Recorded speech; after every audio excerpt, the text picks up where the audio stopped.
All right, tell the truth. As a kid, when you opened your eyes on Christmas Eve, was there maybe one tiny moment you felt kinda uneasy? Everything inside stays still. Outside, it's pitch black. Then your mind begins messing with you. That shadow on the wall seems off. The noise upstairs might be wood shifting. Maybe, just maybe. We keep saying this is the best season around. Yet maybe that's only because we want it to be true. Maybe all that night out there holds more than nothing. I've dug into secrets folks never share by the fireplace. True stuff, written down in cops' files or old home papers, that'll chill your bones. Not make-believe. Just real life, hitting regular people trying to enjoy their festive season. Tonight, let's lower the festive tunes just a little. We'll look at 5 moments when holiday cheer went totally sideways. Stay close. Maybe, just maybe, double check your locks.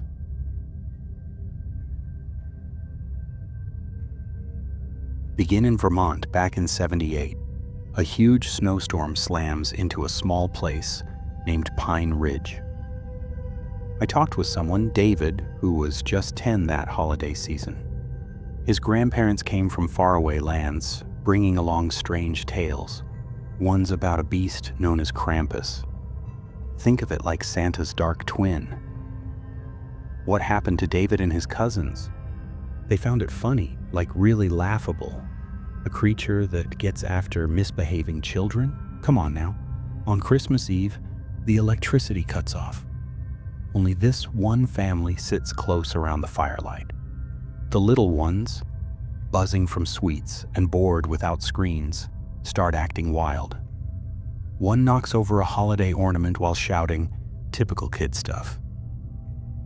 Then Grandpa shifts somehow. His expression changes. He stops talking, and he says, "All this noise, you're going to attract the wrong kind of attention." Midnight strikes. Over the roaring gale, a fresh noise cuts through, sudden, sharp. A deep thud pounds above them, slamming onto the rooftop. Next comes a rough scrape, something dragging slow across tiles, metal on stone. Sounds shift without warning. Next, the fireplace. Suddenly the fire vanishes, snuffed clean. Seems pulled inward somehow. Not flames now, but a rush of icy, pitch-black ash spilling into the air. Out of the chimney comes a noise. Low, slow, wrong, David said, his voice wobbles even now. He spotted a hand. Not just any hand, but one that was thin, dark, stretched out. With knotted, peeling yellow nails, it gripped slow from within the fireplace, like it was testing the space. His grandma, she stayed quiet, but quick, way quicker than before. Instead of yelling, she snatched salt off the counter, hurled it into the fire. A terrible screech erupted like it was inside every wall. After that, nothing. Only the breeze creeping through. That morning under new snow, no sled marks anywhere. Only a single rough trail starting at their chimney, vanishing into the dark trees. By the porch corner, plain to see, prints in the frost. Not from a deer. Huge split hooves like a goat's. David's folks didn't bring it up after that. Still, he shared a thing no one else knows. Every Christmas Eve, he leaves a small dish of salt on the shelf above the fireplace. Just, well, better safe than sorry. A creature out of a kid's book might scare you. Yet here's something scarier. What if it looks exactly like your best friend? It shows up smiling, but isn't them.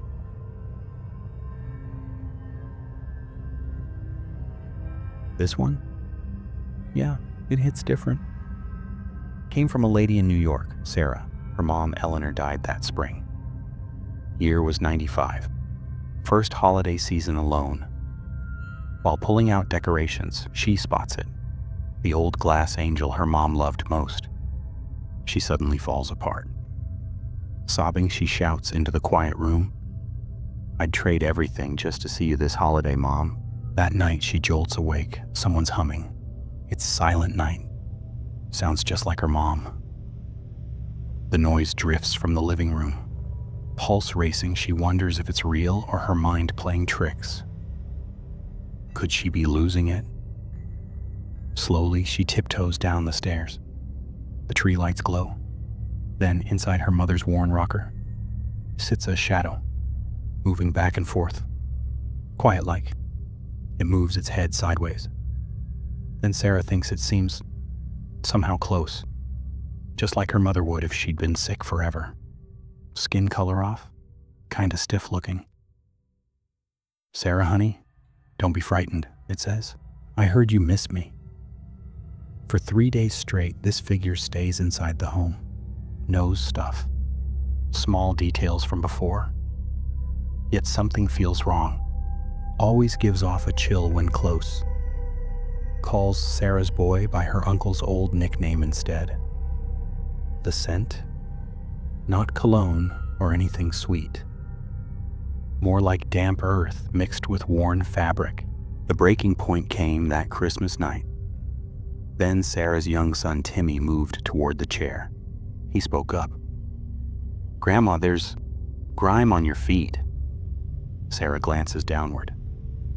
Beneath the edge of that nightshirt, those feet are naked, yet coated in something damp, maybe dirt, and fine, thread-like plants stuck to the skin.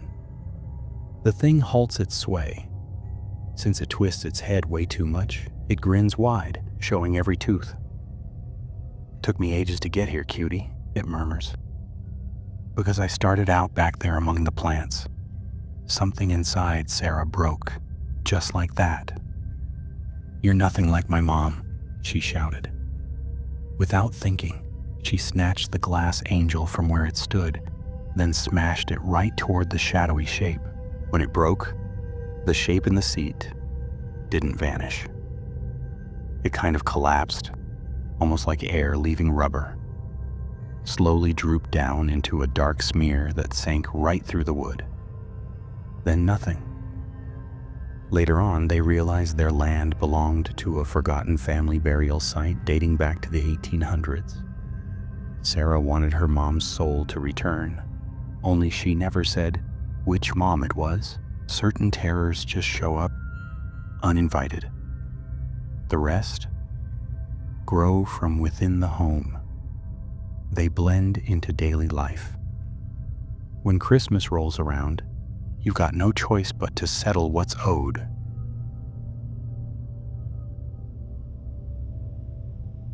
I received a note from someone named Clara.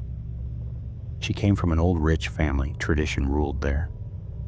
But one custom stood out, especially on Christmas Eve. Once supper ended, all the folks, even the little ones, headed into the back room. They shut the door tight behind them. The windows got covered up real quick. Then the old man cracked open that worn-out book. As soon as it was open, he started reading out loud. It wasn't about cash. It was more like a record of lucky breaks. When a competitor's plant went up in flames. That time, legal trouble vanished out of nowhere. But beside every break, just one term: favor. That year, the gift turned out to be the firstborn of the stables. By dawn, their champion mare delivered a dead colt. No one argued or questioned, just nodded quietly. Clara didn't get it. She felt shaky instead. The year she became 18, the old guy checked the latest note. Thanks to a partner who'd basically disappeared, the family just escaped money trouble. What was behind this lucky break? It said, "A willing heart." Then, Clara spoke up. Right away, everyone there, her mom, dad, her aunts, uncles, swung their heads toward her. No rage in their eyes, just this awful, quiet sadness. as if seeing a little sheep walking off to slaughter. No one spoke. Instead, they stared. In that instant, she got it. But the ledger. It was a deal. Yet her name sat right there on the line. So she bolted.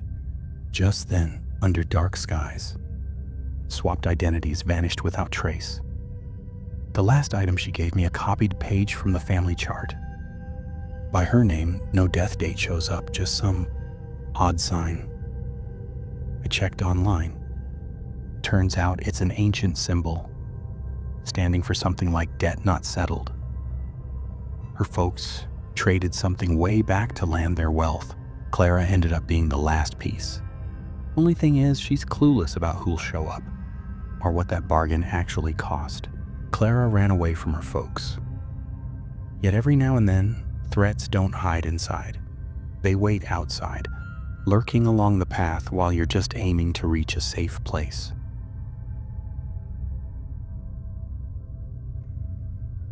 Picture this.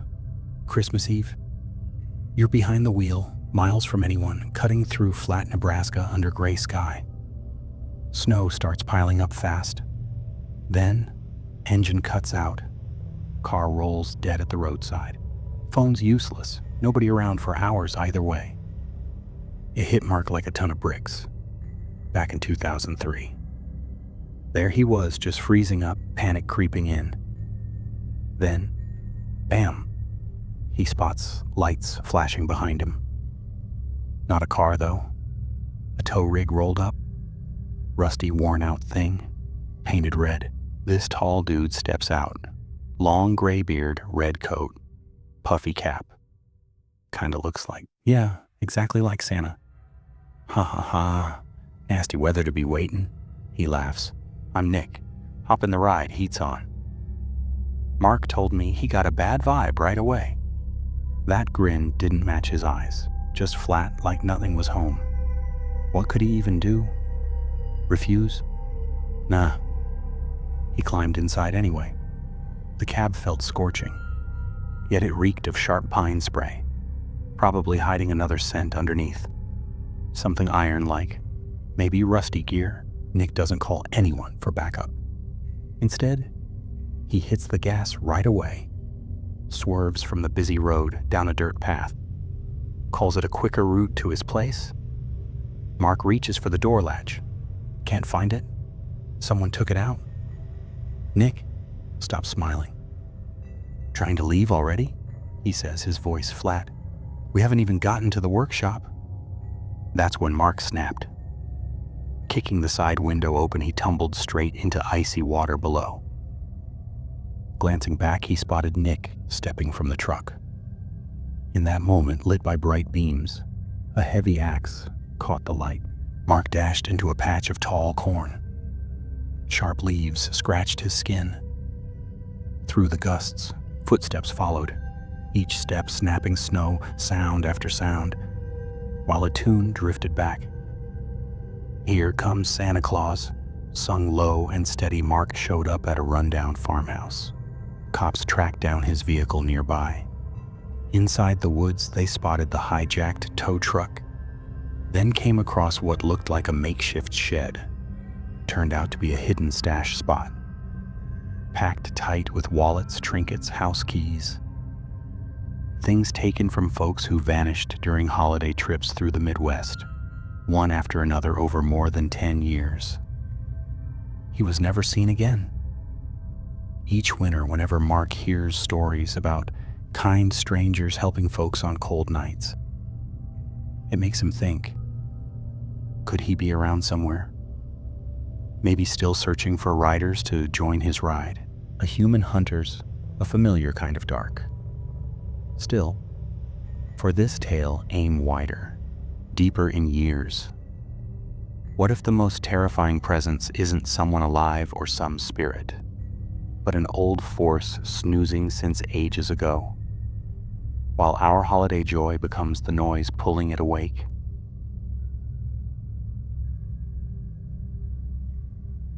This came from someone I can't name. They were stationed at a far-off radar station deep in the Arctic. Their main task? picking up signals from subs or missile launches, stuff made by people.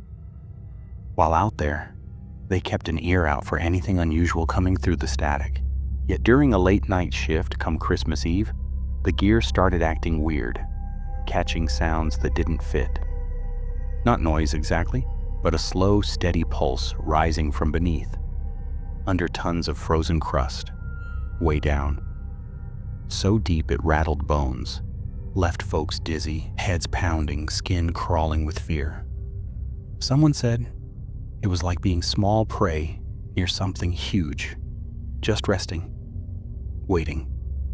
Their gear picked up a huge burst of heat beneath the ice. Not from any volcano, nobody could figure it out. Then came the moment sound engineers caught something odd. Not just noise, but a string of 4 deep thumps, repeating without pause, steady like a heartbeat under stone. Sped up slightly so ears could catch on. Those rumbles turned into tones. Yep, that's the start of Silent Night. Only twisted, flipped around somehow.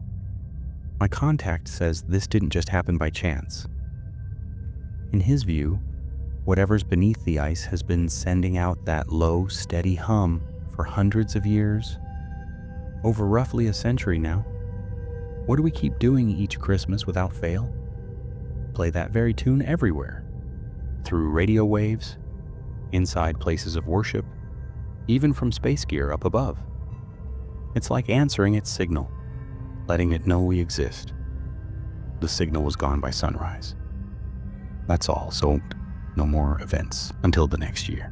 Yet he said, his tone totally flat, that each Christmas Eve after, their gear picks up that beat once more. Same sluggish rhythm. Each time, it's slightly louder just by a hair, as if shifting in its dreams, paying more attention now. We're naming this moment Silent Night. Yet what if it's just an old phrase, not tied to any tune at all? Could it be an ask instead? 5 tales.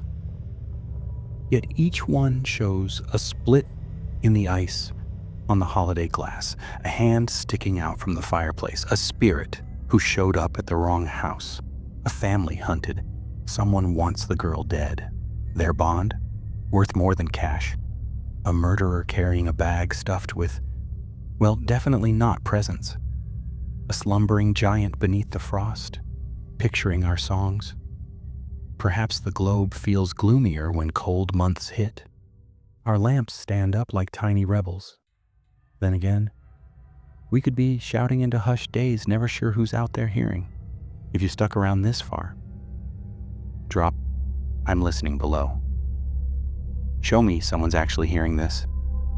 Tap follow if you want more trips into mysteries. Appreciate you sticking around. Also stay cool this year. Stay